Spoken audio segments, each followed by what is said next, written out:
ராமலிங்காவயம்.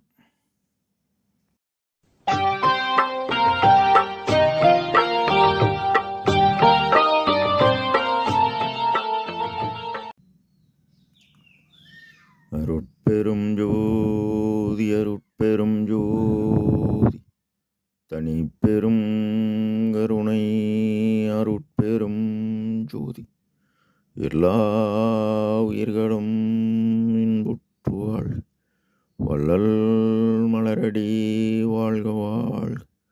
திருச்சிற்றம்பலம்.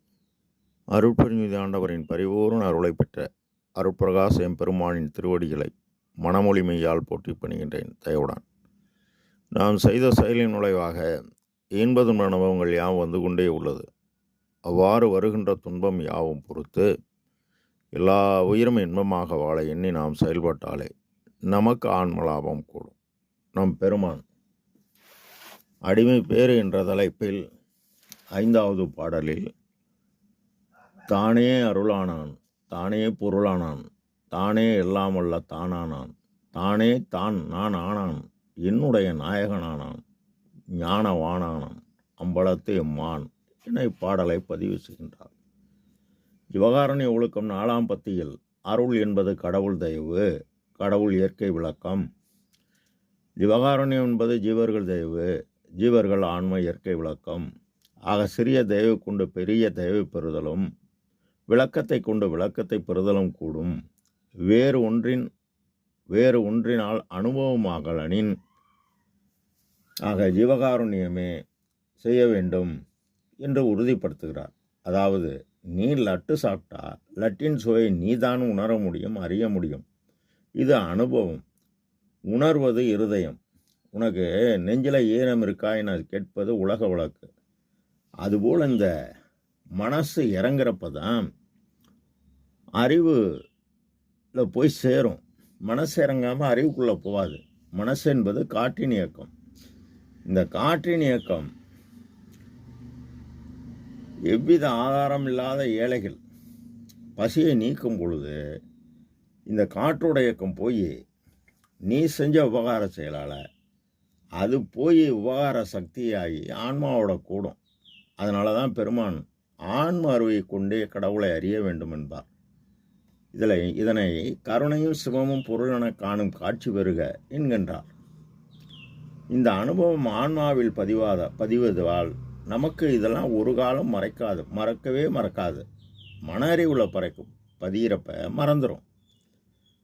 எனவே தான் ஐயா 23/5/1867 வைகாசி 11 குருவாரம் சத்திய தர்மசாலை நிறுவி பரவார செயலாகி அன்னவரயம் செய்து கோடான கோடி எவ்வித ஆதாரமில்லாத ஏழைகள் பசியை போக்குறார்.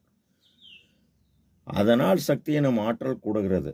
தொடர்ந்து இடைவிடாது 3 விளையம் அன்னவரயம் செய்ய செய்ய சிறிய தயவு பெரிய தயவாகி பசி இறைவனால் வழங்கப்பட்ட உபகார கருவி எல்லா உயிருக்கும்.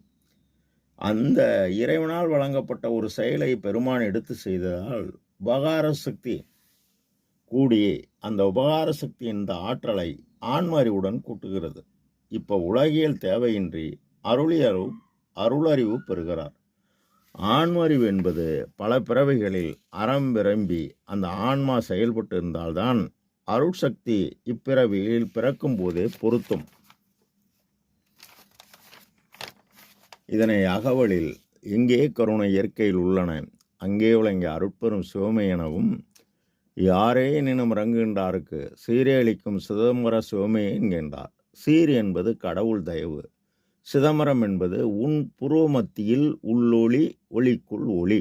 இந்த கருணை இருந்தால்தான் எல்லாம் செயல்கூடும். எனவே இந்த நெறியை பின்பற்றுவர் மிக மிக அரிது.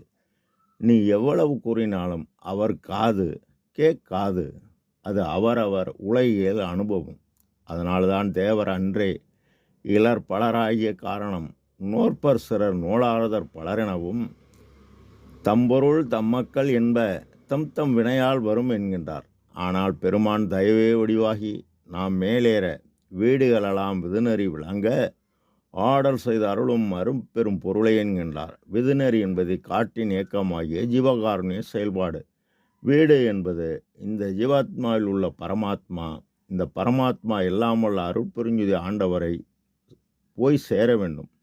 இறைவன் பூரண அருளை பெற்றதால் அருளை பற்றிய இறை அனுபவமாக அகவலில் 978ஆம் வரி தொடங்கி 1018ஆம் வரி வரை 42 வரிகளில் பதிவு செய்கிறார். குறிப்பாக அருளுரின் எல்லாம் ஆகும் இது உண்மை, அருளுற முயல்க என்று அருளிய சிவமே, அருள்நெறி ஒன்றே தெருள்நெறி, மற்றெல்லாம் இருள்நெறி எனக்கு இயம்பிய சிவமே, அருளறிவு ஒன்றே அறிவு, மற்றெல்லாம் மருளறிவு என்று வகுத்தமை சிவமே, அருளறியார் தமை அறியார் எம்மையும் பொருளறியார் என புகன்றமை சிவமே, அருள்வடிவு அதுவே அழியா தனிவடிவு, அருள் பெற முயல்கவென்று அருளிய சிவமே என உயிர்கருணை செய்ய முயற்சி செய்ய தனக்கு கூறியதாகவும் அவரே வகுத்ததாகவும் திரும்பவும் கூறியதாகவும் முயற்சி செய்து செயல்பட்டு அருளை பெற்றுக்கொள் என இயற்கை உண்மை கடவுள் கூறியதாக பதிவு செய்கிறார்.